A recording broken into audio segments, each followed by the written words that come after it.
Hello all. In this lecture we are going to study about domain name system. So already we discussed about World Wide Web.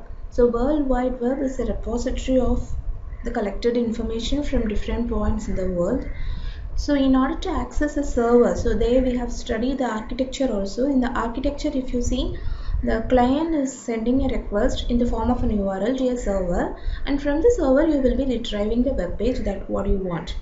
So here in the URL, if you say that is there is a host name. So host is nothing but I told it's called as a specific address. For example, www.facebook.com or youtube.com or google.com. This is nothing but the specific address, and this is the host means you need to have the IP address corresponding to this specific address, because when the application layer sends the information, it will pass through the transport layer and then the network layer and then that data link layer. So from the specific address, the transport layer will be adding the process address, and then the IP address will be used by the network layer. So in order to have the IP address corresponding to the specific address, you need to use some mechanism that is done with the help of your domain name system.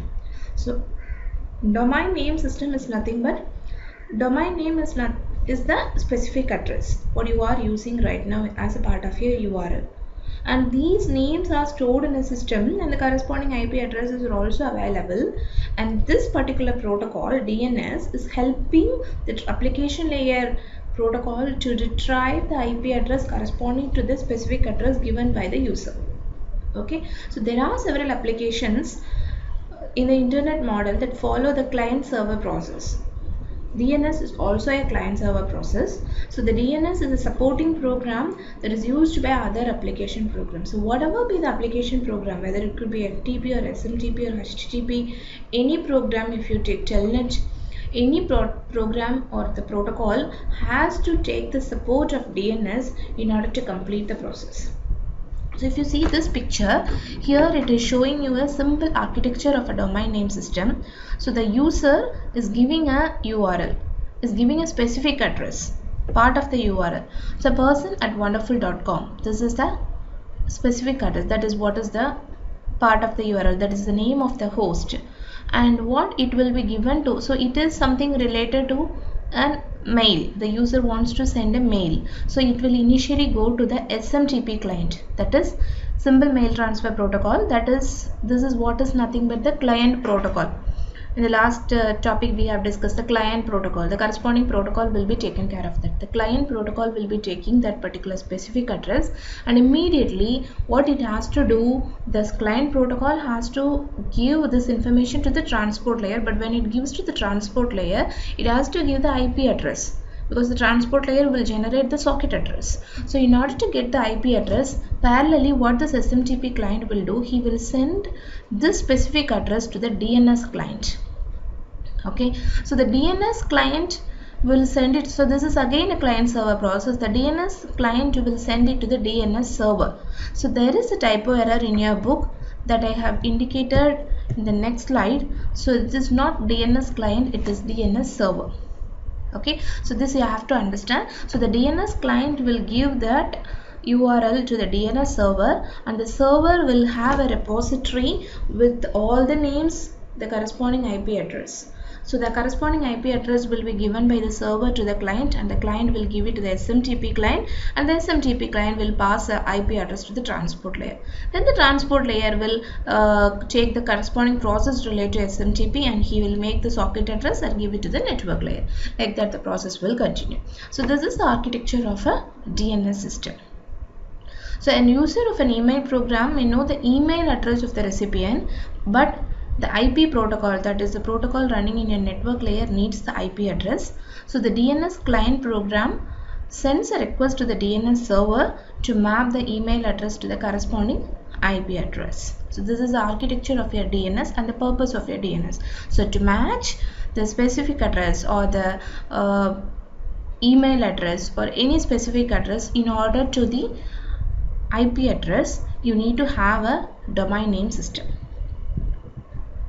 The namespace, so domain namespace, so you know how many devices are there in the world. IP address, so 2 bar 32, as many number of IPs are there. Right now it's not enough, so we are moving on to IPv6 also. So for every IP address you need to map it with a unique name. So the names must be unique, since IP addresses are also unique. No two devices can have a same IP address. Similarly, no two devices, no two servers can have the same name. So the names assigned to machines must be carefully selected from a namespace. So there are two categories of this name allocation: flat namespace, hierarchical namespace. So flat namespace, if you see, the flat namespace is nothing but it is a sequence of character without any structure. Simply like Saranya is a flat name. Similarly, Ambika is a flat name. So there is no structure, just a sequence of characters. But what is the problem? The main disadvantage is it cannot be used in large system. So if you take the world, there are so many people with the same name.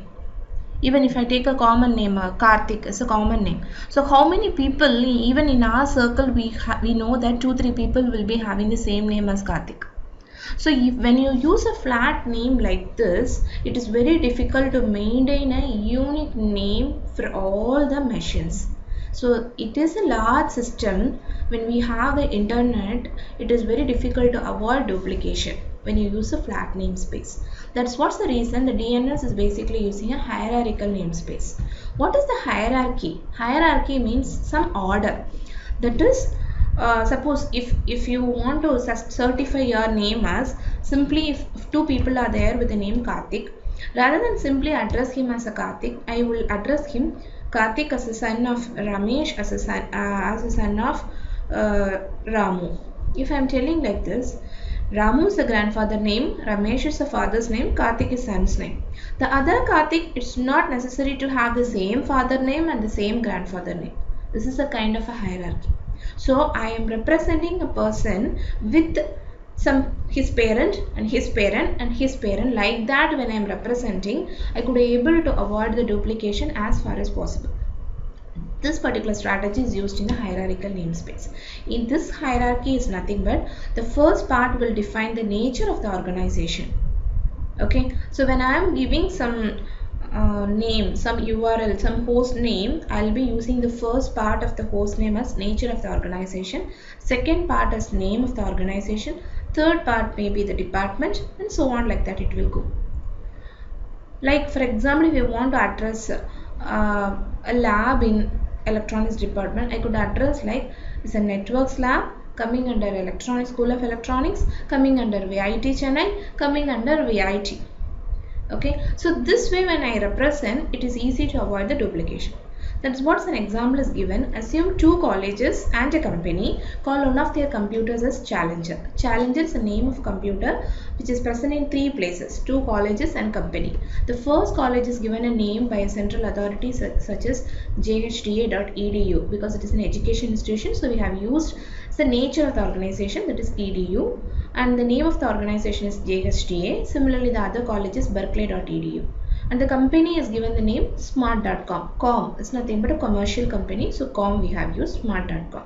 When I represent a particular machine, how I will give challenger.jhda.edu, this is one, challenger.berkeley.edu, this is another one, challenger.smart.com, it's another one. Even though the 3 people are having the same name, when I specific using a hierarchy, I could be able to differentiate. So this is the use of the hierarchical namespace which is being used by a domain name system.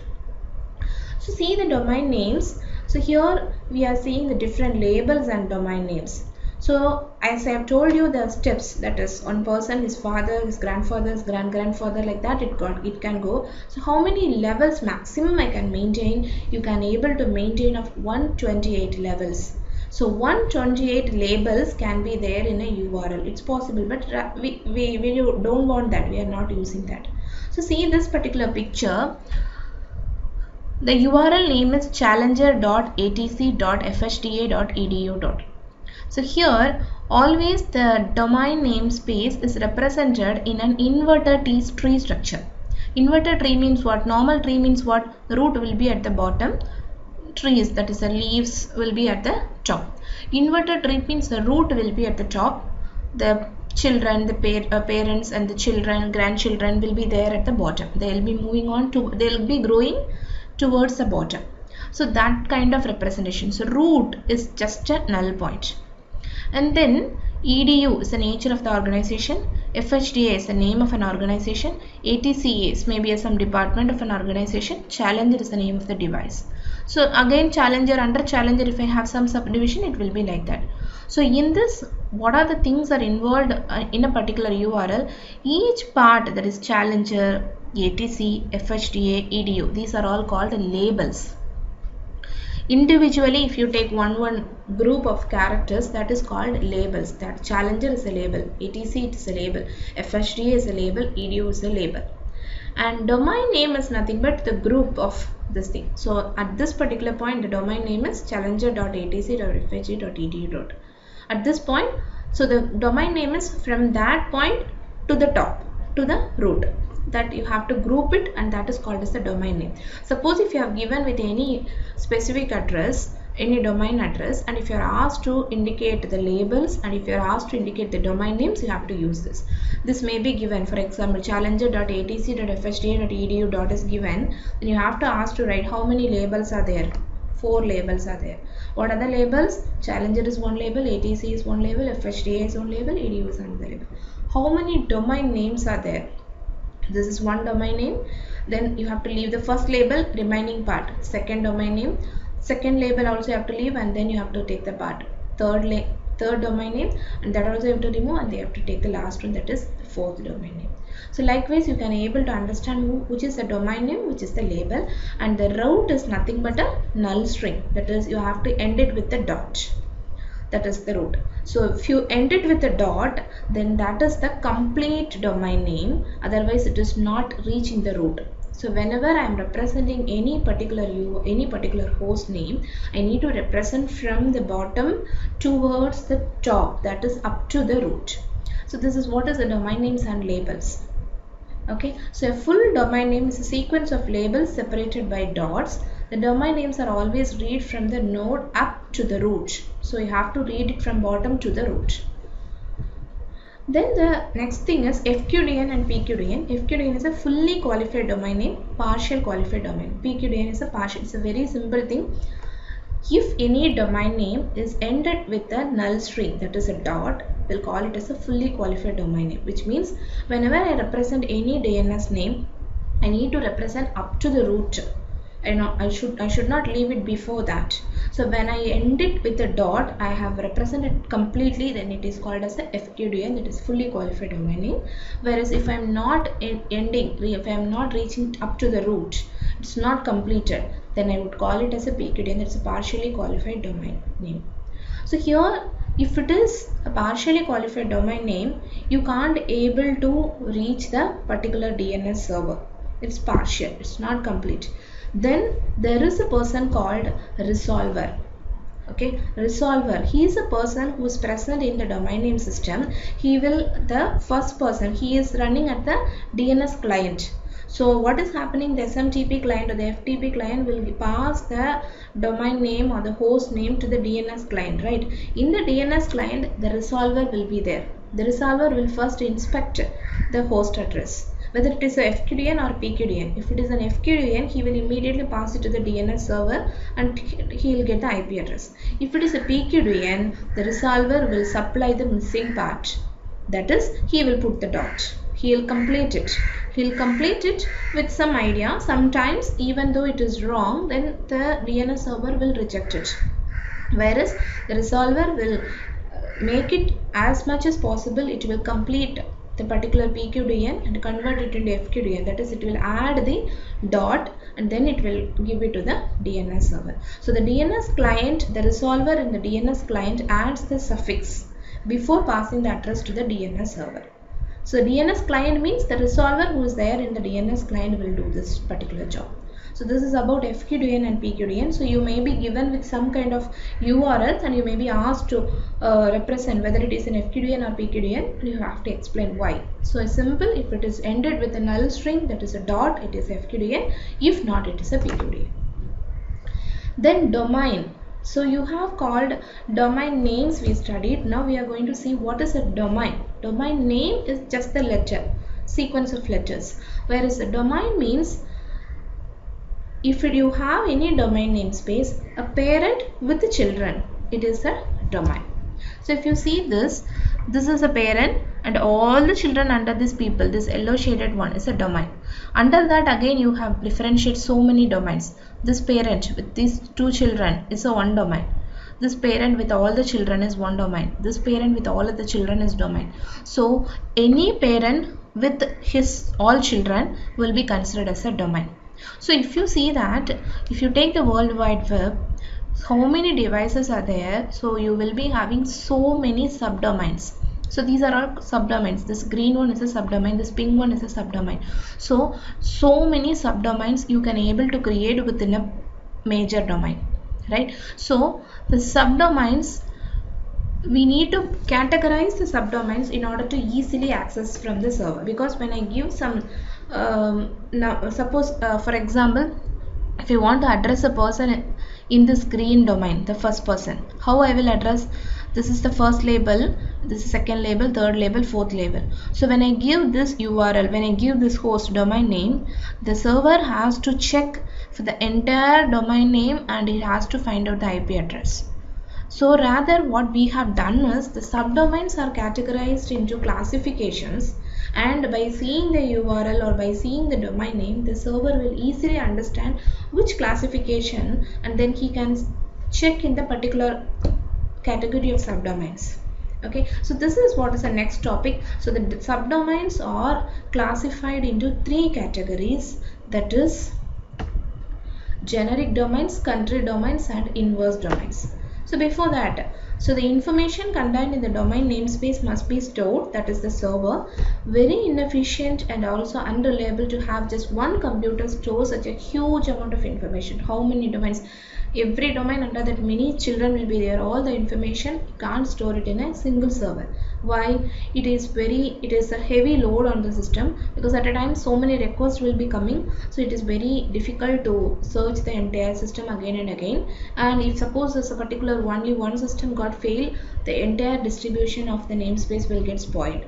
So we have used the hierarchy of name servers. So that is what is the subdomains we have discussed. So each server can be responsible for either a large or a smaller domain. So these domains, subdomains are classified into categories, and some domains have been stored in one server, some domains have been stored in another server. Like that, you have a set of servers, under that you have stored some domains. So the subdomains are classified into three categories, that is the generic domain, country domain and inverse domain. Generic domain means they are the registered ports according to their generic behavior. For example, all these the other generic domains. Arrow, BIS, COM is a commercial organization, COOP, cooperative organizations, education institutions, government institutions, information service providers, international organization, military, museum, person names, net, non-profit organization, professional individual. These are all based on their nature of the organization. These are all called generic domains. So generic domain, for each arrow one server is given, BIS one server is given, COM one server is given. Suppose when the DNS server is receiving a domain name, it will just check the domain name. This is the domain name the DNS server is getting from the client, chal.atc.fhda.edu. On seeing the domain, immediately the first server will identify it as edu, so it will quickly pass the particular request to the edu server, and the edu server will give the IP address. If suppose all these domains are stored in a single server, the single server has to verify the entire storage and then it has to give the IP address. Now we are just splitting it up into individual servers. So this is generic domain. Country domain means that is one kind of category, and another one is with respect to country name, .in India, .us US, .zw Zimbabwe, like that. For France, for every country you will be using two characters in order to specify the country. So if an URL, if an DNS is ending with a country domain name, then it will go to the particular server and it will get the IP address. This is the second type of domain, that is country domain. So you might be given with some domain name and you may be asked whether it is a generic domain or a country domain or the third category, inverse domain. So you have to just see the last label. If it is an edu or com or arrow or bis, it is a generic domain. If it is in, if it is US, FR, like that, if it is mentioned, then you have to check for this is a country domain. The third type of domain is nothing but inverse domain. Is used to map an address to a name.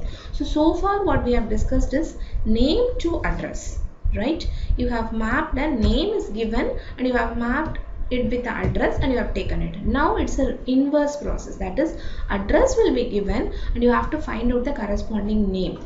Now you may be thinking, what purpose of doing this? What is the purpose? Why I have to need a name when I have an address? We'll be seeing that. So thing is, when a server has received a request from a client to do a task, the server only know the IP address of the client. So far you have seen from the application client, from the user to the SMTP client and then the DNS client and then the DNS server. If suppose the process is started from any one of the server, okay, when a server has received a request from a client to do a task, now the server is the person have to do a task. The server has know only the IP address of the client. Okay, it is not related to the World Wide Web. It's a simple, within a group of devices, one device is considered as a server, other people are client. This is among this, one client has given a request to the server to do something. Now this server has to access the World Wide Web, but the server know only the IP address of the client. Okay, so the server asks the resolver to send a query to the DNS server to map the address to a name to determine if the client is on the authorized list.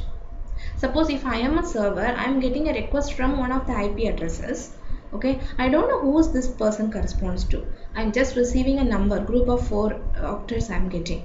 Now what I'll do is, as I am a server, I'll ask my resolver. Okay, I'll ask the resolver to send a query to the DNS server. So the resolver will be running the DNS client. I'll forward the request to the DNS client and I'll ask the server to tell the name of the person corresponds to this IP address. And once I get the name, I'll match it with my entry and I'll find it out whether he is my recorded person, whether he is a registered person. This kind of query is called pointer query or inverse query. That is, IP address I have given and I am asking the name of the person. This is inverse query.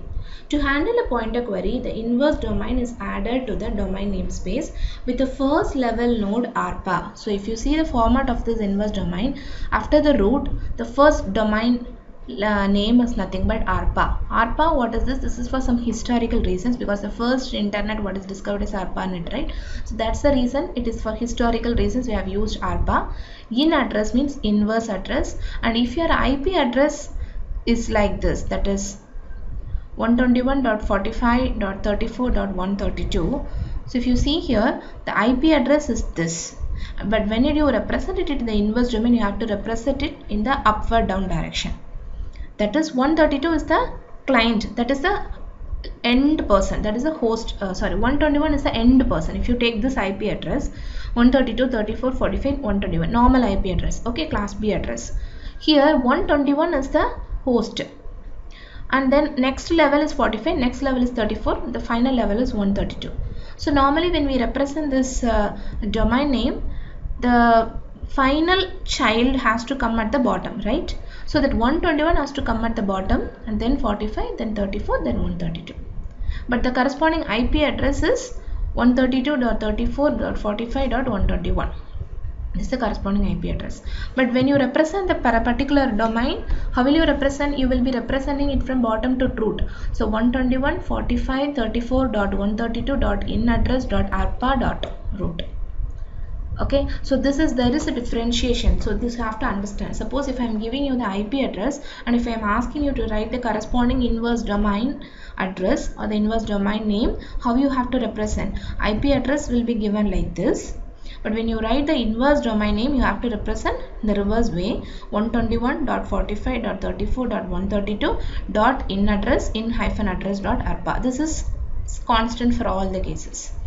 Okay, so the rest of the domain name defines the IP address. So the purpose of this inverse domain is when a server wants to check whether the particular client is in the authorized list or not, he will ask the DNS server to provide the name.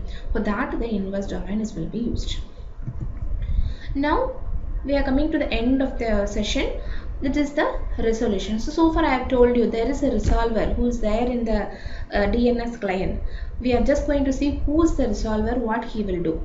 The resolver is a person, is a program which is running in the DNS client system, and he will be the person responsible for name address resolution. Which means if you have given the name, he will ask the server and he will provide you the IP address. If you have given the IP address, he will again ask the server and he will provide you with the name. This is the function of a resolver. Then there are two types of resolution. Resolver is doing a function called resolution. There are two types of resolution. The first one is recursive resolution. Second one is iterative resolution. I'll explain you with a picture. A recursive resolution means, if you see this picture, recursively it will go, which means from one to other, other to other, other to other. Likewise, it will reach the final person. For example, if a client, this is the client, this client wants to access question10.com. Okay, this client wants to access, this is the domain name, and he wants to know the IP address of this domain name, question10.com. What he will do, the DNS client will send the request to the immediate server. The server is checking, he didn't find that. Then he will find out which server may be corresponding for this, and he will forward the request to the other server. So the client is giving the request to the first server. The server is not having the information because it is ending with com, but it is given to the .edu. So he will forward the request to the edu server, and from the edu server it will be given to the root server, and from the root server it will forward the request to the com server, and from the com server it will go to the particular server, taking the IP address, going back in the same path, finally reaching the client. This is recursive. Okay, so I am giving the request to one person, but that person is not not responsible for this particular request. So but this person, what he will do, he will send it to the particular person who is responsible for that request, and finally it will reach the root server, and the root server will give it to the corresponding person, and he'll get the IP address and give it to the client. So the client passes the request for only one time. Whereas if it's an iterative resolution, it's not like that. The client server is sending the pink one. So here if you see, the black ones are the request. So here first request, second request, third request, fourth request, and fifth, and then sixth is coming back, the IP address is coming. But if you see the second one, the pink one is the request. The client is giving the request to the fhda.edu server. It is seeing that it is not corresponding to this my device. The request is not for me. I am not having this. He will be giving a reply to some other IP address. I am not having it. You send it to the edu server. So here he itself sent it to the edu server. From edu it has been given to root. But here he will give the IP address of the edu server to the client. Now the client will give a request to the edu server. edu server is again giving the IP address of the root server. The client is giving to the root server. The root server is giving the IP address of the com server. Then he will give it to the com server. Com server gives IP address of the particular question.com server, and he'll give it and he'll get the answer. This is iterative resolution. It's an iteration. First iteration, second iteration, third iteration, like that. Recursive means it's not iteration. Recursively it will move on. Okay, so that's what is given. We'll quickly have a read. The client or the resolver can ask for a recursive answer from a name server. This means that the resolver expects the server to supply the final answer. Okay, the resolver, which is the client, wants the final answer. If the server is the authority of the domain name, it checks its database and respond. If the server is not the authority, it sends a request to another server, the parent, and waits for the response. Like that, it will go to the parent.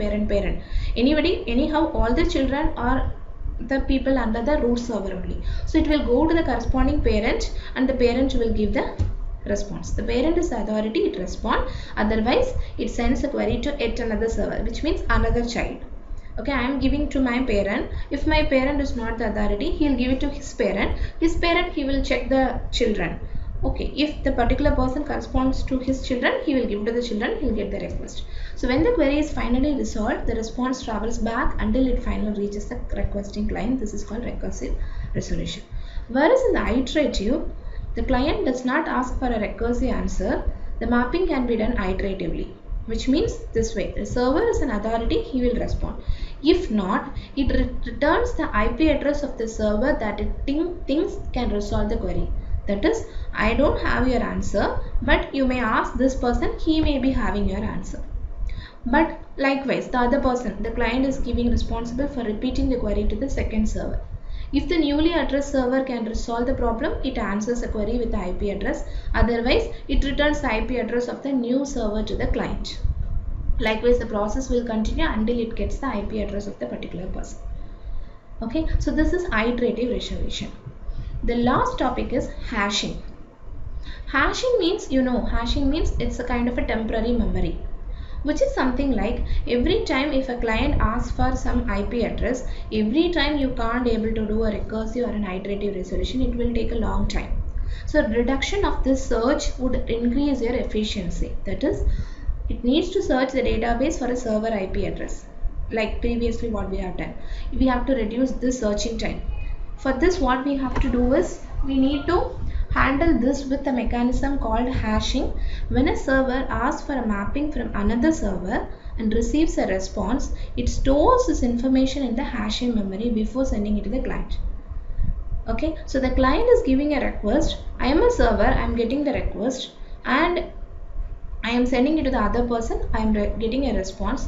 What I will do is the server will store this transaction in its hashing memory for some time. Because if the same or the other client asks for the same mapping, it can check its hashing memory and solve the problem. Okay, so this is the way the hashing memory will be helping. So simply to say, it is a temporary memory which will be used by the server to store the information, which will reduce the searching time. Okay, whenever a query is being asked, I am asking a query and you are giving me an answer. So this answer you have given to me, I am a client, you have given to me, but parallel you are storing it in temporary storage. Why? You may be thinking maybe tomorrow some other person may ask the same question, I have to go for checking it again, so I am storing it in my temporary memory for some days. If any other person asks me, I can give it quickly. Okay, so for some time it will be, so there is a hashing memory. When you normally your system will also have a hashing memory, temporary storage, temporary memory, temporary folder. It will go on, if the system feel heavy, you will go on keeping clearing your temporary files, right? So automatically the DNS client will store it in the temporary file in order to have all these things. Okay, so this is what is the hashing. So under the DNS, you need to know the topics what and all you have to study. Is the first thing you need to understand what is the requirement of a DNS, what is the basic architecture, and what is the need of a hierarchical namespace. And if you are given with a domain name, you need to understand, you need to rewrite the labels, domain names, and you have to identify the different domains, and you have to identify whether it is an FQDN or BQDN. And then you need to know the different types of domains, and if you have given with a domain name, you need to mention whether it is a generic domain or country domain or inverse domain. And then finally you need to know what is the resolution, what are the different types of resolution, what is the role of hashing. So the corresponding questions are there in your assignment. Kindly practice the questions. Thank you.